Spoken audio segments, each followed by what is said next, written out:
بسم الله الرحمن الرحيم الحمد لله رب العالمين الصلاة والسلام على سيدنا المرسلين وعلى آله وصحبه أجمعين.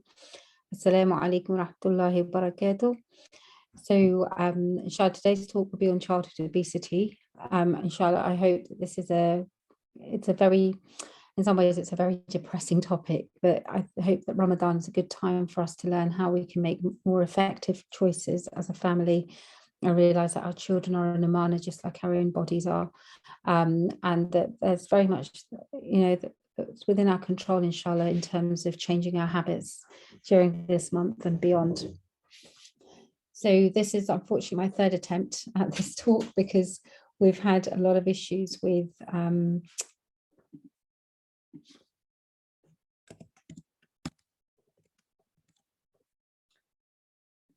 I've had a lot of issues with internet connection lately, so I pray Allah subhanahu wa ta'ala accepts this from me and from you. So let me share my screen. So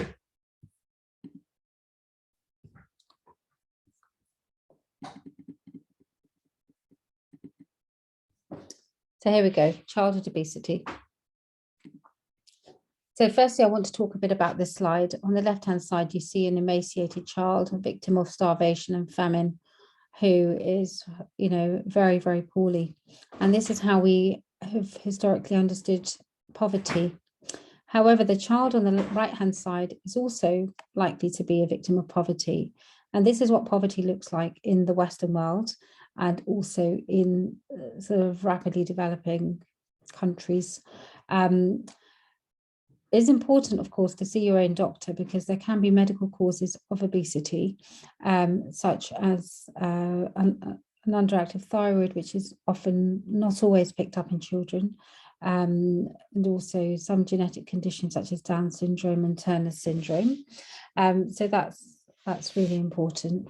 But the child on the right-hand side is a victim of the standard American diet and modern living. So how do we assess obesity? So in children under the age of 5, we tend to look at growth charts and see if there's a big discrepancy between the height and the length of the height and the weight of the child. In older children and adults, we use the body mass index, which is a ratio of the body weight to the height. And if you're looking at a child and the weight is greater than the 75th percentile, it's worth checking a height to make sure the body's in proportion, because they might just be tall or big. However, if the BMI, so the ratio of height to weight, is above the 91st percentile, they're in the overweight category, and above the 98th percentile, they're in the obese category, and that's associated with some very significant health problems. So I just want to do a quick refresh on the ground rules from Qur'an and Sunnah. I'm bringing this here not because obesity is necessarily about food in and calories burnt. That's not the case. So you're going to see it's a lot more complicated than this. However, I think it's important to refresh those concepts where we have some control. So Allah subhanahu wa ta'ala says, "Kulu washrabu wa la tusrifu," eat and drink, but not to excess. وَلَا تَقْتُلُوا أَنفُسَكُمْ, and do not kill yourselves. And this is a general principle that, we shouldn't kill ourselves through smoking and toxic diet as well. And the Prophet said in the famous hadith by Miqdad ibn Madi al-Qarib, that the son of Adam should eat enough to keep his back, upright, and just a few morsels of food. And if that's not enough, then a third for food, a third for water, and a third for air. And I would say go for the water first.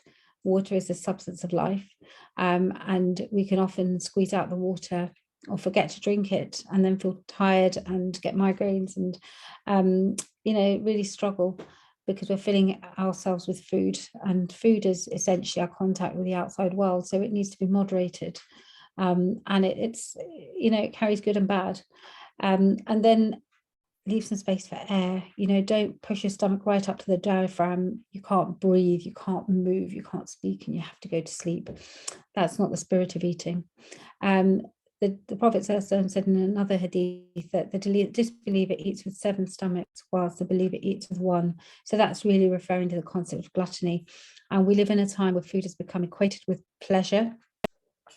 Of course, Allah subhanahu wa ta'ala has made things like, food, it's got to be pleasurable, and marital intimacy have to be pleasurable. These are the two essential human desires, because if they weren't there, it would be counterproductive in terms of our survival. So, but it's where we're indulging in that pleasure rather than being grateful that Allah subhanahu wa ta'ala has created the food and made it palatable and pleasing to us. Eat of the halal and the tayyib. So everything that's not haram is halal. However, the gold standard is tayyib. So that should be as natural and as organic and as traceable as possible. Eating tayyib food affects us spiritually, affects us physically, and affects us emotionally. And that's really, really important. So while the halal food might include processed foods, Allah subhanahu wa ta'ala has not made our lives difficult. It might include, things that aren't always very healthy, but tayyib food will be something that's nutritious and beneficial.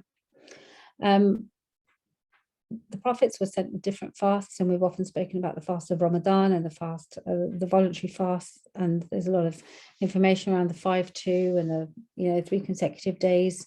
However, I wanted to talk about the fast of Prophet Dawood alayhi salam. He used to fast alternate days, and the alternate day fasting has been recognized recently in modern literature as improving cognitive function and reducing cognitive decline.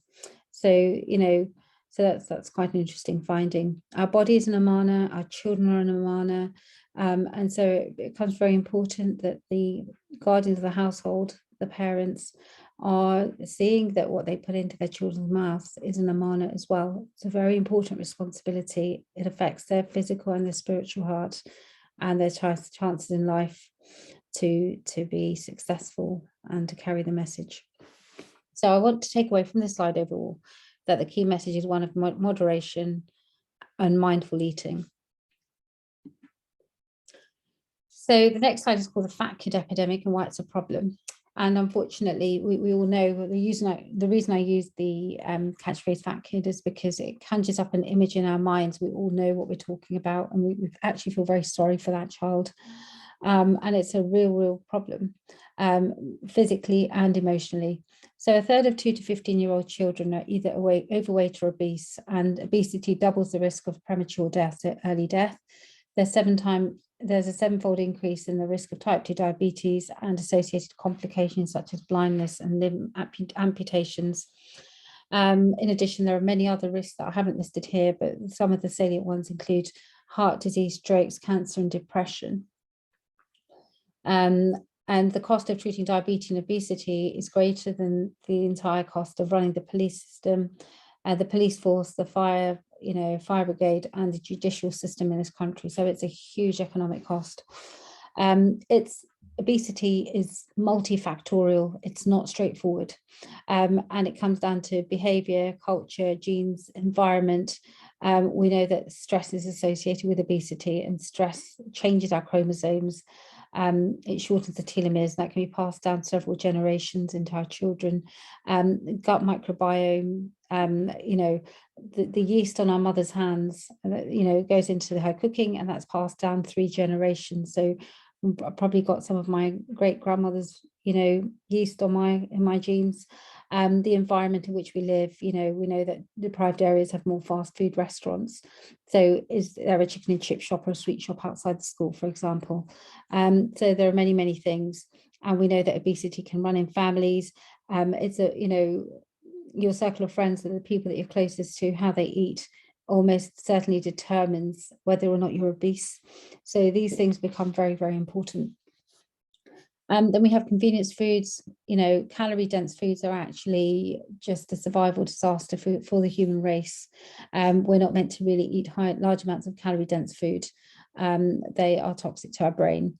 And sugar consumption literally sets up the same sorts of circuits in the brain as cocaine. So it's highly addictive. It triggers a dopamine response. And so, we're looking at almost anything that comes in a packet or in a bottle or in a sachet is likely to be loaded with sugar because it creates pleasure and it sells products. So you've got breakfast cereals, yogurts, biscuits, cakes, confectionery, pastries, puddings, ice cream, sweets, breads and sauces, and almost anything as I've said. And then we've got sort of people that are obese pre-pregnancy are more likely to have obese children, but also excessive maternal weight gain is a lesser factor in this. And then I wanted to talk a bit about sort of psychological factors. So when we were little and we used to go back to Pakistan, and it was always thought that actually if you were thin, there was something wrong. But actually, you know, if you were a little bit chubby, you were healthy. And that's probably coming from, you know, the sort of historical factors that, you know, of starvation, that may have influenced the sort of mindset. But actually we're a long way from that, and actually obesity and poverty looks very different, and health looks very different to what it was perceived to be. So we know that often we think of eating disorders such as anorexia and bulimia, so people who are either thin or normal weight. However, there's binge eating, emotional comfort eating, and, you know, food addiction is a really big problem where people struggle to lose weight or keep weight off because they've become addicted to food. And then COVID has thrown up the issues of austerity and not having access to good food. And we're seeing an increased presentation of eating disorders in children's mental health services and hospitals. So who's to blame? It's always fun pointing the finger at somebody.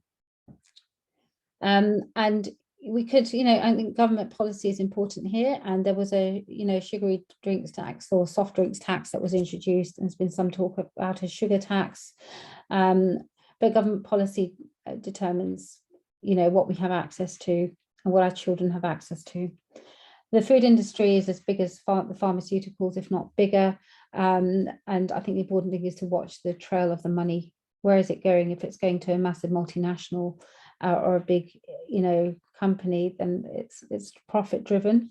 So remember, they're not there to sell you health foods. They will label the food healthy to sell it to you, but that doesn't guarantee the contents of.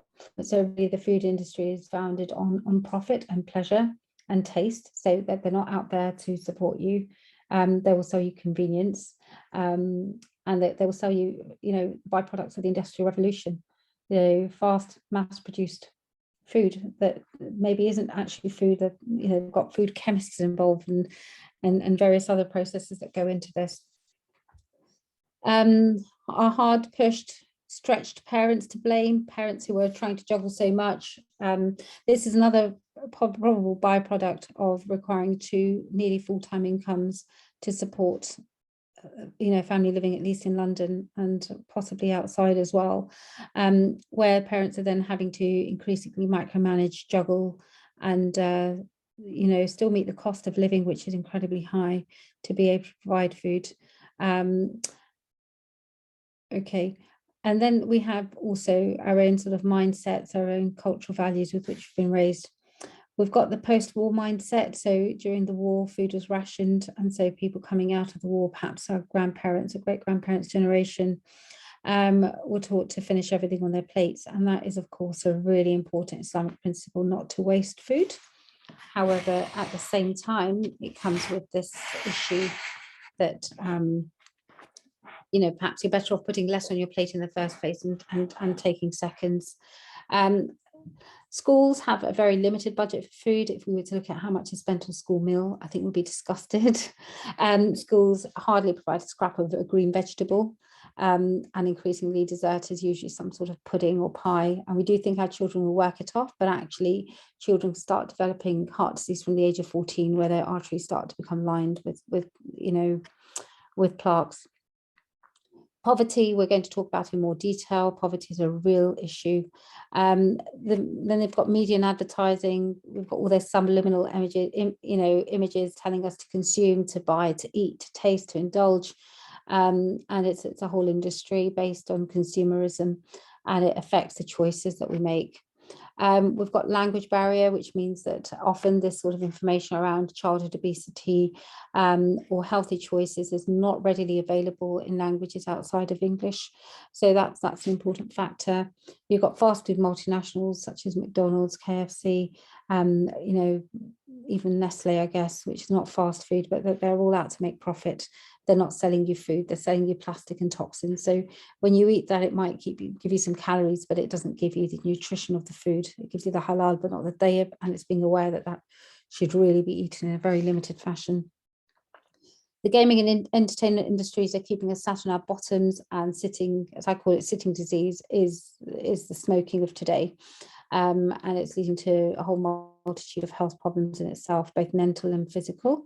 We have the Western diet, which is the SAD diet, seasonal standard American diet, which is essentially like a cancer through the world. It's spread all over the world, and it's making many people very sick. At least alhamdulillah, here we have healthcare of some sort, but in many parts of the world, people have to pay for their healthcare, and they're getting sick, you know, living up to the Western dream, the American dream.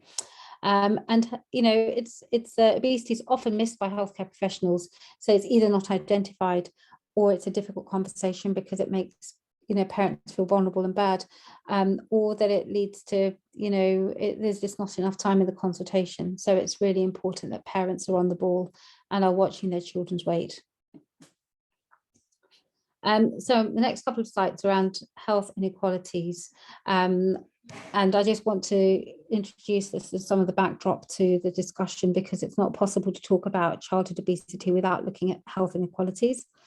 There's a sort of cardinal report by Professor Michael Marmot, who did the initial review on health inequalities and has just completed a 10-year review, and it's pretty damning about the impact of poverty and child poverty. So people can expect to live more of their lives in poor health, and the improvements to life expectancy have plateaued and have actually started to decline for the poorest 10% of women. If we keep living as we're living, our children's life expectancy will be less than ours. The health gap has grown between the wealthiest and most deprived areas and the richest and the poorest children. Where you live matters. So if you live in the northeast, it's worse for your health than living in a similarly deprived area in London, to the extent that life expectancy is nearly 5 years less. And COVID really put the spotlight on health inequalities faced by the BAME community. And we're all very aware of the outcome and the disproportionate loss of life and health amongst our communities. But 50% of Muslim households in the UK are living in poverty. This slide is just an example of the sort of disparity between rich and poor children. So you can see that the rate of prevalence of obesity in children aged when they're starting reception is almost double in the most deprived group compared with the least deprived group. And we know that, you know, actually by the age of sort of 11, almost a quarter of children in the poorest category are obese. There's a strong association between deprivation and the risk of death. And social inequalities are associated with nearly all the leading causes of death in young people aged 15 to 19 years. And this is to do with the environment in which they're living. Environment, education, crime. Childhood poverty is associated with low birth weight, poor physical health. So for example, children are more likely to have asthma and poorly controlled asthma, and more likely to die of that asthma if they're poor. You see double the rate of obesity at the age of 5 and triple the rate at the age of 13. There are mental health problems, low sense of well-being, an experience of stigma and bullying from peers, academic underachievement, subsequent employment difficulties, and social deprivation. So what are the parenting factors? So I really, you know, after that bleak discussion, I really want to look at what we can do as individuals, as parents, and as a community to try and address this issue, because as I hope you're starting to appreciate, it's a really big problem. It's not something that's somebody else's problem. And I remember there's a parable, I can't quite remember if it's a hadith, but if you've got people on a boat and the people who think that they're going to be okay, you know, the rich or the middle class or the whoever they are sitting on the top deck and everybody else is on the bottom deck. If there's a hole in the boat, who drowns? The answer is everybody. And it's the same with this. This is our community. So, you know, if it's bleeding in one place, the rest of us feel the pain. So we have parenting issues. So that might include things like overfeeding. And again, that's coming from this mindset of starvation. You've got sort of, you know, and thinking you must finish the food on your plate rather than putting less on in the first place. We've got weaning foods and breastfeeding. So children that are breastfed are much less likely to get obesity and type 2 diabetes throughout life. They enjoy better health. And we know that, perhaps in the 70s and 80s, people were weaning onto foods like egg custard and porridge and baby rice. And we were getting a lot of formula, which is very, very high in sugars. But actually, you're better off starting with vegetables and really limiting the sugary foods. We're trying to keep our lives going through convenience foods, sweet drinks. These things can go, and we lead erratic and fast-paced lifestyles with lack of time for the family dinner. And that means that everybody's like a sailing ship. We cross over. We don't necessarily have 5 or 6 people at the table with the father and the mother and blessing the food and eating out of a communal dish, which is so close to the Sunnah. Imam al-Ghazali, rahimahullah, said that eating is our first social connection with the world. So it's grounding. It's a communal activity, and it's basically we're living in a graze culture and an indulgent culture and an individualistic culture, which means that we're not able to benefit from the barakah of coming together and eating. And we really feel that in Ramadan when we sit down and have iftar together. We also know that children that don't experience at least one meal together as a family experience worse mental health. The issues around boundaries and and trying to enforce them, whether that's to do with when we're eating, what we're eating, how we're eating, and other things like sleep and behavior. Lack of support. It takes a village to raise a family or to raise a child. If we're sick, we're unwell, we're tired, we're exhausted, we're busy, we don't necessarily have other people to fall back on, which means that we're increasingly relying on convenience foods, takeaways, frozen food, and actually having to live on food that's very, very poor for us. You have parental conflict where one parent might feel it's important, but the other parent is not willing to let go of their childhood habits, whether that's a fry up in Ramadan, samosa, pakora, whatever that might be for your culture. And they have certain expectations of how food should look and taste. And they're not willing to make adjustments for the sake of their own health because they don't prioritize it, or the sake of their family, or they don't realize the impact that it has on the emotional, spiritual and physical health of their family. Allah subhanahu is, the Prophet has told us that each of us is a guardian, kullukum ra'i, and actually the parents are the guardians over their families and over their children. So it becomes very important to work collectively. This is probably one of the most important choices you make as a family, is how you eat, what you eat, and what values do you give your children around eating. There's a whole generation that's grown up without cooking skills. And then there's the cost of living and feeding the family, which is becoming increasingly prohibitive if you want to eat healthily. We have the treat and dessert culture with places like Casper's and creams cropping up everywhere. I have to say, every time I see them, they make me feel sick, because I know that actually what they're feeding people is poison.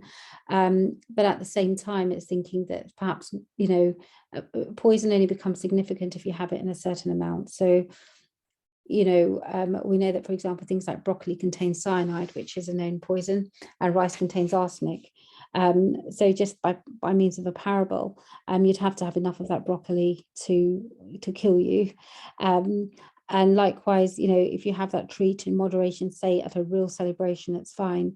But if we just know that 1 can of fizzy drink contains enough sugar for a whole week for a child, then actually by that comparison, that treat is a lot of sugar and a lot of fat and a lot of stuff that's not really a treat for our bodies as much as it is for our minds and our psyche.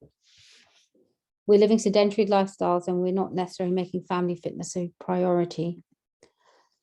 So I've taken this from Jeremy Corbyn, for the many and not for the few, because I think that when we make lifestyle changes, they should not be just for the rich, they should be for everybody.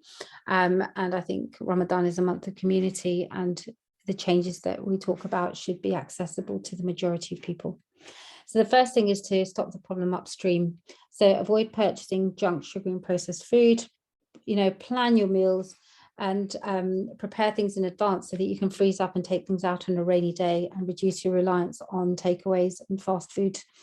You can customize your grocery order so that all you have to do is you take all that stuff out and you click on it, so that if you do decide to buy some junk or sugary food, it's a very conscious effort to go and purchase it.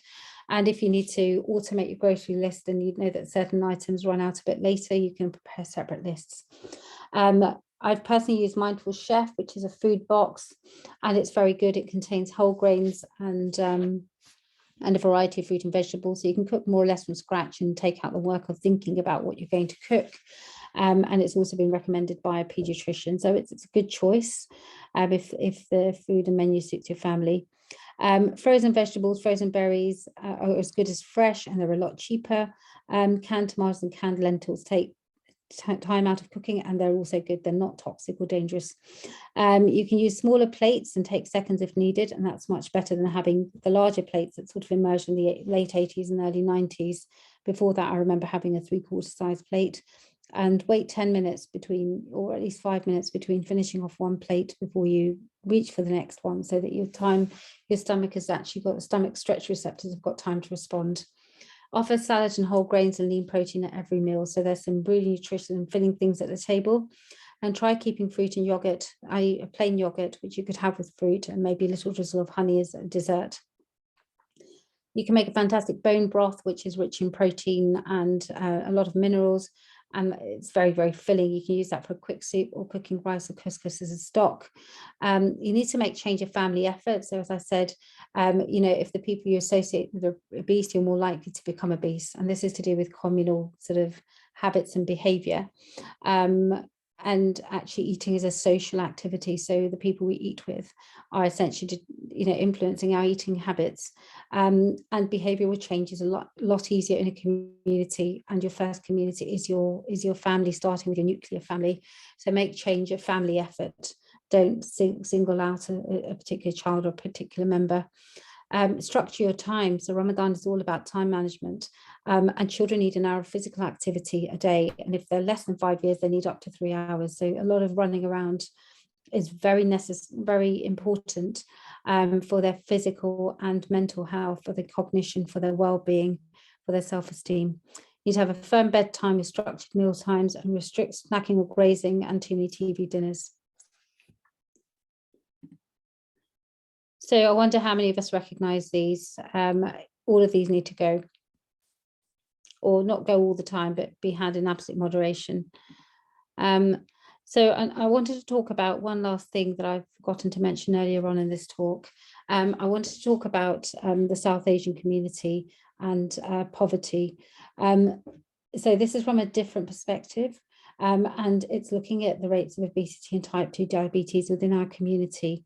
And there's a very interesting paper that looks at the impact of the partition of the Indian subcontinent and what happened under the British Raj. Essentially, we went through 31 different famines, and going through famine conditions actually primes your body for type 2 diabetes and metabolic dysfunction, which is essentially the worst form of obesity. And so actually, our body's not designed to have high energy dense food. We were largely people that were manual workers, agriculturalists, and we ate a simple diet. We needed sustenance, but what we didn't need was grazing. It's not normal to us or to any other community, but we're even more susceptible, and some of that poverty kind of hardwires you for bad health many generations down the line. And that's why, even despite coming to this country and having access to good food and drink, our risk is over and above that of the indigenous population. So we need to be even more careful in terms of the food choices that we're making and that our children are making, because we have access to junk food, fast food, energy dense food, a lot of things that our elders and our ancestors perhaps didn't have access to, and it's really affecting us further down the line.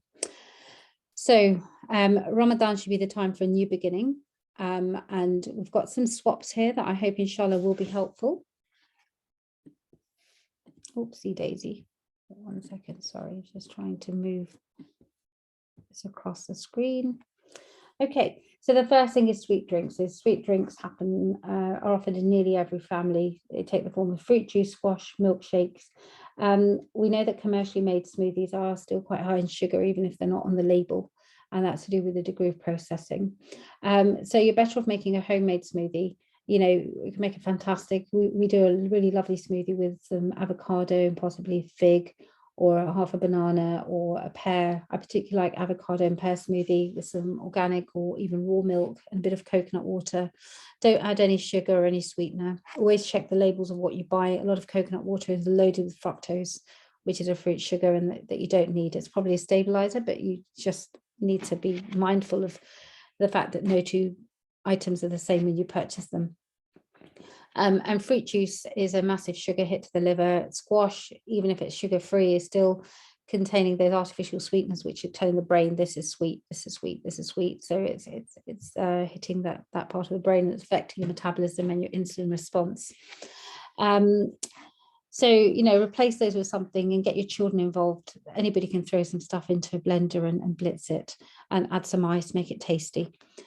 Junk food, so sweets, chocolates and crisps. Place a daily or a weekly cap. So we need to live in this dunya, and we need to do things in moderation. So I'm not saying to ban them or remove them from life, because that would be unrealistic and it would drive behaviors underground. But I would suggest a daily or a weekly cap, and consider dried fruit options, homemade wedges, veggie crisps and some dark chocolate, or even dark milk chocolate, which is good. Fast food, restrict it to once a week at the most, or if you can do better than that, once a month. And look at homemade alternatives. So you can shallow fry or bake your burgers, use some lean, good quality meat, know where it's coming from, know the farm, know the source, and encourage fruit, vegetables, nuts and seeds.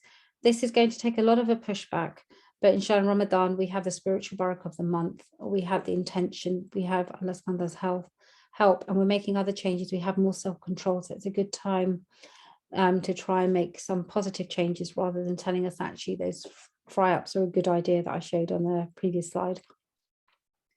Overeating, comfort eating, this is your body craving comfort. It's not actually craving food.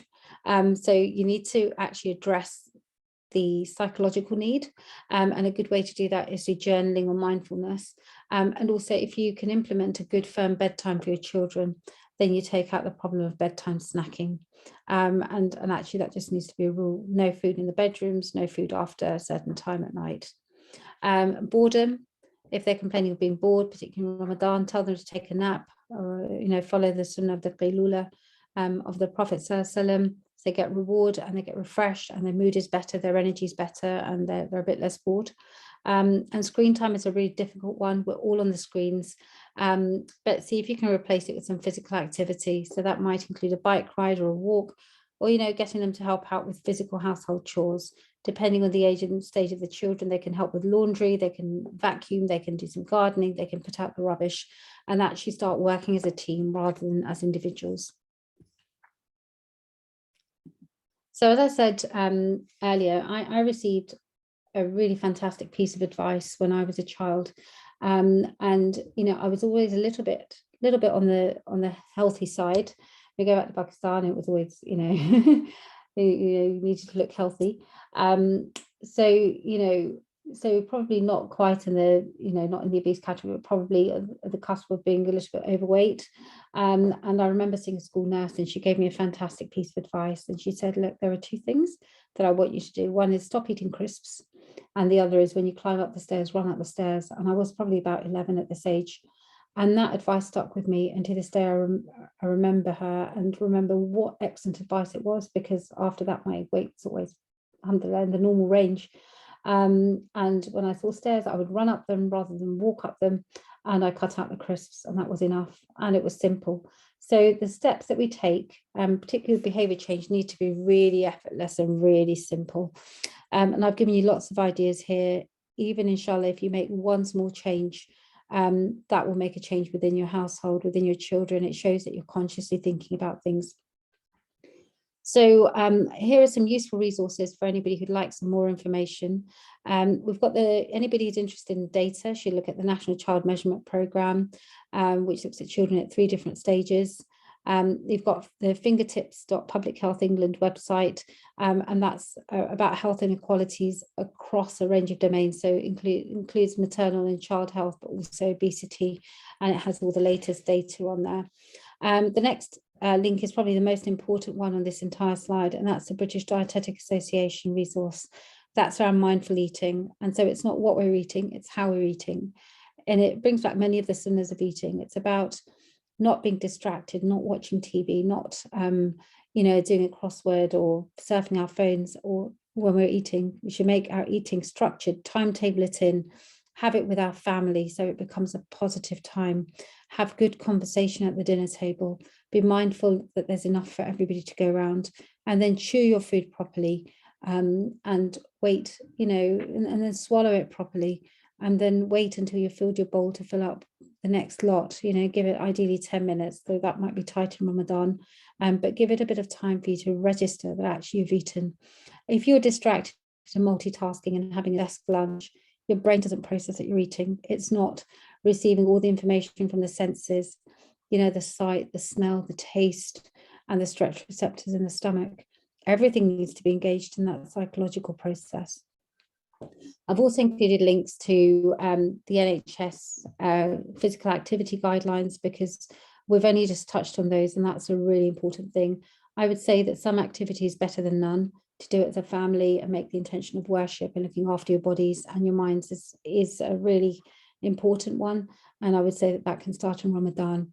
Ramadan is not a reason to be sedentary or bedbound or stuck inside your home.